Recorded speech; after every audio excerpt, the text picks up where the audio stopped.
माझे नाव कुमारी मान्यता स्वप्नील कवाळे असे आहे। मी आता 4थी ब ची विद्यार्थिनी। मी आज तुम्हाला छत्रपती शिवाजी महाराज यांच्याबद्दल थोडी माहिती सांगणार आहे। शिवनेरीवर एक तारा चमकला, जिजाऊंच्या पोटी सिंह जन्मला। मानाचा मुजरा करतो शिवाजी महाराजांना, ज्यांनी मराठी मातीत भगवा झेंडा रोवला, भगवा झेंडा रोवला। महाराष्ट्राचे आराध्य दैवत म्हणजे छत्रपती शिवाजी महाराज। शिवरायांचा जन्म फाल्गुन वैद्य तृतीया शके 1551 म्हणजेच इंग्रजी वर्षाप्रमाणे 19 फेब्रुवारी 1630 रोजी शिवनेरी किल्ल्यावर झाला। त्यांच्या आईचे नाव जिजाबाई होते व वडिलांचे नाव शहाजीराजे होते। जिजाबाईंनी शिवरायांना उत्तम शिक्षण दिले। शिवरायांना त्या रामाच्या कृष्णाच्या गोष्टी सांगत। शिवरायांना शूर पुरुषांच्या गोष्टी फार आवडत। बालपणापासूनच जिजाबाईंनी स्वराज्य स्थापनेचा विचार शिवरायांच्या मनात खोलवर रुजवला होता।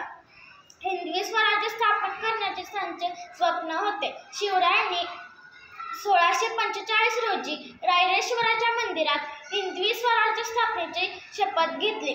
वयाच्या 15व्या वर्षी निवडक मावळ्यांसह शिवरायांनी पहिला किल्ला तोरणा जिंकला व स्वराज्याचे तोरण बांधले। शिवरायांनी अनेक किल्ले जिंकले। हिंदवी स्वराज्यात शिवराय हिंदू मुसलमान असा कोणताही भेदभाव करत नसे। रयतेवर होणारा अन्याय शिवरायांना सहन होत नसे। रयतेला सुखी करण्यासाठी शिवाजी महाराजांनी स्वराज्य स्थापनेचे पवित्र कार्य हाती घेतले होते।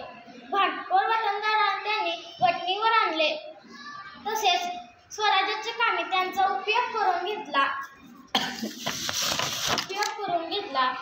तसेच रयतेवर अन्याय करणाऱ्या सत्ताशी शिवाजी महाराजांनी झुंज दिली।